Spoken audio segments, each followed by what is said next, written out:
was hoping you could take us back to that draft war room in 2017. Where did you and your staff feel like your team was at the time? What were you looking for, and what were you hoping to get out of that class? Yeah, we were looking to pick up the best players we could.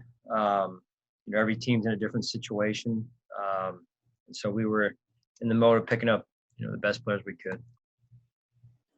And I mean, obviously, saying this in regards to trading the pick that became Pat Mahomes, but it feels like, I mean, since it eventually became Deion Dawkins and Tremaine Edmonds and Trey Wyatt, obviously, it feels like you got cornerstones out of that class, or out of what you originally had in that class. Yeah, I mean, listen, they got a good player in Patrick, and I think we made out as well with Josh and Tremaine and Tre'Davious. However you kind of shape that in terms of the picks that became picks and all that type of stuff. So I think both teams fared awfully well. All right, appreciate it. Thanks, Sean. Sure. Hey, Sean, obviously big thing coming out of yesterday's game is the status of Mahomes going into this game. Sounds like he's going to be okay from what Andy Reid says, but still don't know. I guess, how does that impact your preparation this week? Yeah, we've got work to do to prepare. Certainly, have a lot of respect for Patrick and how he plays the game and what he adds to their offense.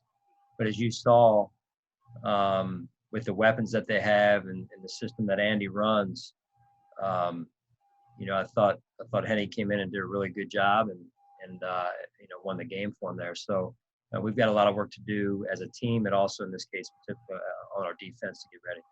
How much has this offense, your offense, evolved since that Week 6 loss to them?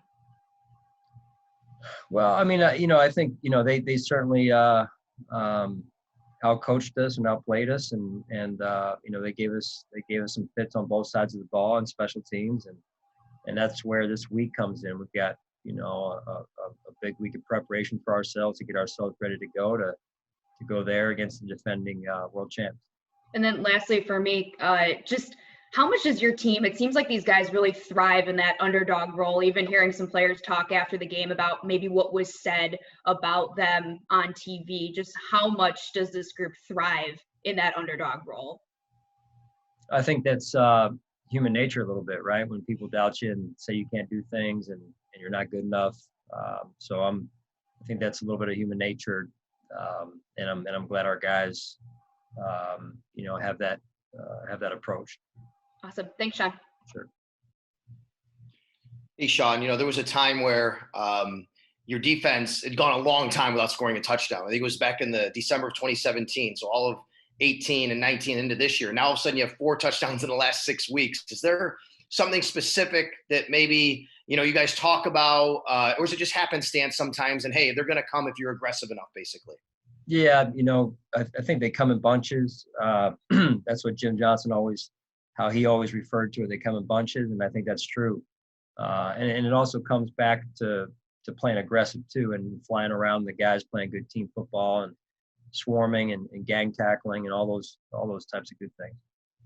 And you've been in this position before. You've been to conference championship games, even Super Bowls. What have you learned over your time? Even maybe going back to the first time you might have done that as a coach to throughout, what have you learned about, this week and being, in this type of position as one of the Final Four? Yeah, it's an honor, number one, to be in the Final Four, and there's a lot of good teams that aren't playing anymore, and so we're grateful for the opportunity to play again as a team and be around one another this week, and do our best, do the best we can early in the week in particular to try and limit the distractions and the other kind of noise that's out there, and focus on our preparation. Thanks, Coach. Sure. Hey, Sean, I wanted to stay right there. How do you, I know you take each game one game at a time, 1 week at a time, but this is, at least professionally, probably the largest stage for the majority of your players and maybe in their entire football career. How do you keep them focused on this is just another game while it's the game that could potentially propel you into the Super Bowl? Well, we got to do what's gotten us here just in terms of our preparation, our routines, our schedules, very consistent approach for us this week, and a business as usual approach as well. So we got, these guys know you've got to limit distractions and get down to business in order if you want to give yourself a chance. Just give yourself a chance to win. Is there any benefit, though, to embracing the moment of understanding what is on the line and what can be accomplished with a win on Sunday? I think, we're well aware of that. That's what you work towards all season long to get here to where we are. And we have a mature professional group of players, and I think they're well aware of what the next step could be. But if you don't focus on this step, you'll never get to the next step. And I think our players understand that. Thanks, Sean. Sure. Hi, Sean. Adam Benini. I know you touched on this before, but does Mahomes' uncertain status impact your preparation in any way? You have to expand it and prepare for two quarterbacks? Yeah, I mean, again, respectfully, they're so good with the weapons that they have around Patrick. Andy does such a good job. They're well coached. That we've got to prepare for the system. We've got to prepare for both quarterbacks, and that's why we've got a lot of work to do this week, Adam. Along those lines, last game back in week 6, they ran it very well against you. Part of that you had explained at the time was by design because you didn't want them coming over the top on you. How much is that of maybe a blueprint, or do you build your game plan off of that first meeting as you prepare for this one? Yeah, we'll see. We've got to look at that and, again, put a good complementary plan together for how we want to play the game and try and win this game. And they're a really good opponent. They're really balanced in all 3 phases. That's why they're defending world champs. And so we've got to have a good week of preparation, as you've heard me say before, and that's the same this week. Last one for me real quick. How much, is your defense, it would seem it's in a better place than it was back at that time of the season? Well, I mean, again, we'll see. I mean, we got our work cut out for us. They're a tough offense to stop, and so they've got weapons. They've got a good system, as I've said before, well coached, and as I mentioned before, whether Patrick plays or Henny plays, I thought I was impressed by when he came in and did a good job and helped them win the game. Sean, thank you. Sure. Coach, good afternoon. Mookie Hawkins, Waffle Sports 1080. How you doing today? Good, Mookie. How are you? Nothing in the back today? No writings, no good scriptures on the wall? No, they're back there somewhere. Oh, okay. Oh, see, you covering that up. See, that's cover 1. You playing a little cover 1 right there. No, man. Normal routine here. Business as usual. Got my kids' drawings in the background. Yes, sir. Yes, sir. We also know, Coach, numbers don't lie, but they don't necessarily tell the same truth all the time. And the numbers hasn't gone your favor the past 2 weeks, but one number has 0 turnovers. How key is playing clean football down the stretch? Yeah, it's critical. It's critical in every game. The ball is a major factor in the outcome of games, and I think our players understand that. We got to continue to remain disciplined with that, and then take the ball away in the other phases. Appreciate your time, Coach. Good luck this week. Thanks. Hey, Sean, we've asked you a couple of questions about how your team has evolved since the last time you guys played Kansas City, but I'm wondering from just your preliminary film studies and work, how have they evolved since you played them back, at the beginning of the season? Well, I think they're as strong, if not stronger, and the record reflects that. So,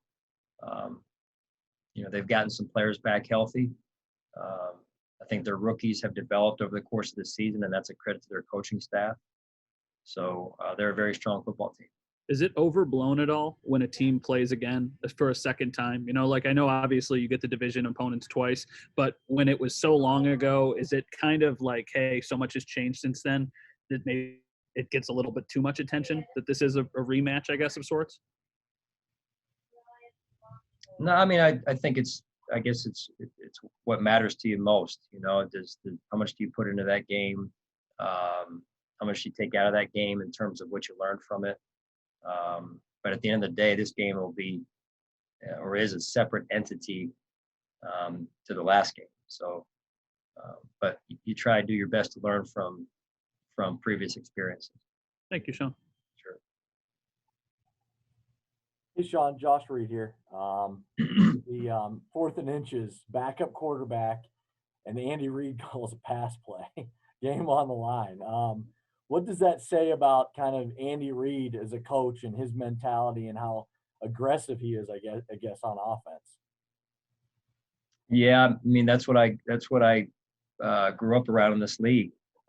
When I worked with Andy and for Andy, and he's a very aggressive play caller, and I was honestly not surprised by the play call, and the execution I think is another thing, and so Andy's very aggressive, very aggressive play caller, very aggressive mindset. When you looked back at the film and saw Taron Johnson take it back 101 yards, Matt Barkley was one of the first guys in the end zone to celebrate with him. You see Josh in the background jumping up. What's it say kind of about the bond that these guys have, whether you're Taron Johnson, who just had a 101-yard interception return for a touchdown, or Matt Barkley, who's played limited snaps all season? And if you guys are lucky, won't play another snap. Well, yeah, I mean, I think it bodes well for our team just in terms of that bond that you talked about. And it's not the first time Matt's led the celebration. There was I think it was a quarterback sneak in 2018, if my memory serves me correctly, that Josh converted to seal the game against Detroit, and Matt was in the background jumping up, so I think it just really speaks to the bond, the chemistry, the connection that our guys have, and how much they enjoy being around one another. One last kind of follow-up to that. Is Matt Barkley maybe a little underappreciated for a guy who doesn't, what he brings to that room and what he's kind of done for Josh as a young quarterback? Oh yeah, he's one of the first guys in the building, and he's one of the connectors or the glue, one of our glue guys that just helps, connect the team person to person in the locker room, outside the locker room. He does a really good job of that. Very, very high character individual, and I think that people respect that all the way through the roster. Great. Thanks, Sean. Appreciate your time. Sure. Hey, Sean, Thad Brown. On the subject of that 4th-and-1 conversion that Kansas City had yesterday, you said you weren't surprised by it. As a guy who's a head coach in this league and understands all the machinations of how that decision comes into place, all of us, I think, the rest of the world looked at it and said, wow, what a gutsy play, what a gutsy decision. From inside, why were you not surprised by it? And maybe can you kind of take us through how a decision like that gets made in a spot where maybe the more conventional play would have been almost anything else? Well, listen, I think, at the end of the day, that's a question for Andy. Each one of us as head coaches go through our own process to try and make the right decision. Andy's done that many times over as a head coach, making the right decision. That's why he is where he is, and he'll be a Hall of Fame coach here very, very soon. So, I know that he has a good staff around him as well, and so it's not the first time again that I've seen him throw the ball in that situation. So, I'm sure they practice it quite a bit. Was there any communication between you guys over the weekend? I'm assuming this week will be, radio silence, but was there at all a congrats to him, a congrats from him at all when you guys won on Saturday? No, he texted me the week before after the Colts win. I'm sure when he had the bye and a little bit more time on his hands. That's the nature of our schedules as coaches. We kind of stick to our own team's schedule. Understood. Thanks, Sean. Sure. Hi, Sean. It's Jay with the Buffalo News. There have been a lot of reports over the last day or two here about Brian Daboll and his future. Maybe the most recent being that in terms of a head coaching position, the belief is that he is not going to accept one of those or pursue one of those or be offered one of those this year. In the effort of simplifying this, have you been given any clarity whatsoever about that from Brian? And do you have an answer on that, A? And then B, if you do you hope that it won't be a distraction for your preparations this week? Well, one, I'm confident that it will not be a distraction for our preparation. Brian's a professional. Two, I have had conversations with Brian. I'll keep those conversations private. And then three, I think Brian's very qualified to become a head coach. And sometimes things happen where, a lot of factors get involved in those selections and decisions. So at the end of the day, we're happy to have Brian with us for as long as he's been with us, and hopefully moving forward as well. So he's a valuable member of our staff. Thank you. Sure. Hi, Sean. Following up on that, you've seen it now from both sides where you were a candidate and now you're a head coach with one of your, coordinators being interviewed. I'm curious what you think of the idea that maybe teams should wait until after the Super Bowl to do this sort of thing. Having been through the interview process when you were making a Super Bowl run and now, when you're trying to do so and having one of your coordinators go through it, just what your thoughts are on that. Yeah, I mean, that's been debated over the years. I think probably as long as I've been in the league, Matt, and it'll continue to be debated on what's the right timing of it all. Certainly understand it from both sides, honestly, just in terms of, hey, it'd be right to wait for the existing team, like us and the remaining teams that are still playing, and then can understand from the interviewing team, just in terms of them wanting to solidify who they have and move their organizations forward. So that's just kind of my assessment of the situation and what I've observed over the years. And with Andy, what characteristics do you see in him as a person and as a coach that have allowed him to have so much success in two different places, two different eras? As the game has evolved, he's continued to stay at the forefront. What is it about him? Well, number one, he's a great person. I would consider Andy a man of very high character and yet very consistent, just in terms of his approach off the field, his approach on the field. Just going back to our time in Philadelphia, and I'm sure he's done the same thing in Kansas City. It's fine to have a goal and a vision, but Andy had a plan, and I'm sure same way when he went into Kansas City, he had a plan, and that plan has unfolded, and they've benefited from his blueprint, because getting to 3 AFC championship games in a row is not easy, and it's a heck of an accomplishment. Thank you, Sean. Hey, Sean, Rob Motti, hello from Philly. How are you? Good. How are you? Doing well. I wanted to ask you, and you don't have to get specific, of course, about your conversations with Brian or with Leslie, but from your experience as a guy when you were a coordinator interviewing for other job opportunities, we often make the assumption that a coordinator should want to be a head coach. Any given job, he ought to jump at it. But how do you evaluate what's right for you, which fit is right for you? Because sometimes maybe a fit isn't necessarily going to work out, and you may want to wait for a different opportunity. Like, how do you evaluate that? And what would you say to Leslie or Brian or really any coordinator about potentially looking at a job offer? Yeah, I think fit's important. Just overall philosophy, just to keep it rather general, because everyone's different, every organization's different. Every prospective head coach is different, but I would just say, generally speaking, I think fit is important. Philosophy is important on both ends, and for me coming here to Buffalo, just speaking from my own experience, I don't think I really appreciated how important fit was in terms of the community, in terms of